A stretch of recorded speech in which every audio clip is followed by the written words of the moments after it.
It is important to know the thermodynamic relationship between polymorphs, as there are multiple possibilities. The relative thermodynamic stability between polymorphs is of great interest, as their physical stability and solubility play a decisive role in determining the polymorphic form to be used in the formulation. It may be of interest to select either the highest stability phase or a metastable phase, depending upon the properties.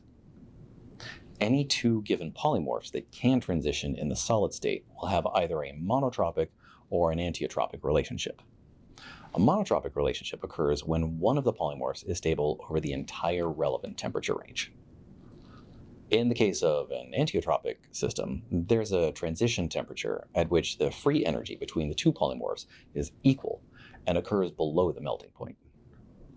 In other words, one form is more stable below the transition temperature, and the other form is more stable above the transition temperature. We can gain additional insight into the thermodynamic relationship of two forms with DSC by turning to the Berger and the Ramberger rules.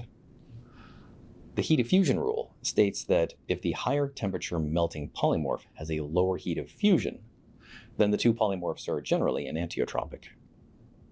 If the higher melting polymorph has a higher heat of fusion, then this form is generally the most stable and is monotropically related to the other.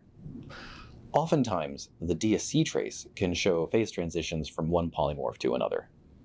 And based on the heat of transition rule, an endothermic form transition suggests that the two polymorphs are enantiotropes, and an exothermic transition suggests that the two forms are monotropes.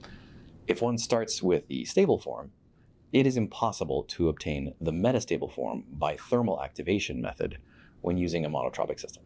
For example, flufenamic acid 1, which is the metastable form at room temperature, can easily be obtained by heating the flufenamic acid 3 above 105 Celsius. The methods to estimate the transition temperature include observing the transition events in the DSC thermogram, calculating the Gibbs free energy difference between the polymorphs over the temperature range via direct heat capacity measurement, constructing the Van Hoff plot through solubility measurements of the polymorphs over a temperature range, or slurrying mixtures of the polymorphs at several different temperatures. It is essential to study the monotropic versus enantiotropic relationship to note the stable temperature range for the desired form or polymorph of the drug substance. This will allow us to design our processing conditions accurately to consistently make the desired form and ensure its stability during the processing of the API.